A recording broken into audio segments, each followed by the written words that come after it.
Cinema ಬಗ್ಗೆ? ನಮಸ್ಕಾರ ಮೈಸೂರು. ಏನು ಕೇಳಿಸ್ತಿಲ್ಲಪ್ಪ, ಎನರ್ಜಿ ಇಲ್ವಾ? Mysuru, love you brother.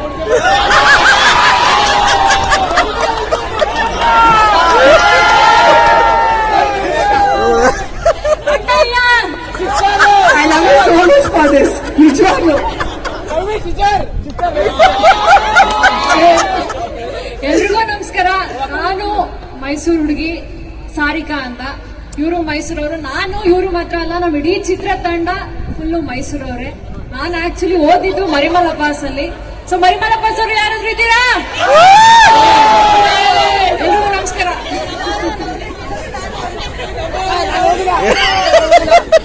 Okay, ಈಗ ನಮ್ಮ ಚಿತ್ರ, ಕನ್ನಡ ಚಿತ್ರ ಕ್ರೇಜಿ ಕೀರ್ತಿ ಅನ್ನೋದು. ಸೊ ಈಗ ತಾನೇ ನೀವು ಟ್ರೇಲರ್ ನ ನೋಡಿರ್ತೀರಾ. ನಮ್ ಸಿನಿಮಾ ನಿಮ್ ಮುಂದೆ ಆದಷ್ಟು ಬೇಗ ಬರ್ತಾ ಇದೆ. ನಾನು ಒಂದ್ ಏನ್ ಕೇಳ್ಕೊತೀನಿ ಅಂತಂದ್ರೆ, ಕನ್ನಡ ಸಿನಿಮಾನ ನೀವೆಲ್ಲರೂ ಪ್ರೋತ್ಸಾಹಿಸ್ಬೇಕು. ಅದು ಅಲ್ಲದೆ ನಾನು ನಿಮ್ ಮನೆ ಮಗಳು ಮೈಸೂರವಳು. ಸೊ ನಾನು ಅಲ್ಲ, ನಮ್ಮ ಇಡೀ ಚಿತ್ರತಂಡ. ಅದಕ್ಕೆ ನಾವು ಫಸ್ಟ್ ನಮ್ಮ ಮನೆಯಿಂದನೇ ನಾವು ಪ್ರಚಾರ ಸ್ಟಾರ್ಟ್ ಮಾಡೋಣ ಅಂತ ನಾವು ಮೈಸೂರು ಸಂತೆಗೆ ಬಂದ್ವಿ. So thank you so much Bharat sir for ಎಲ್ಲಿ ಅವರು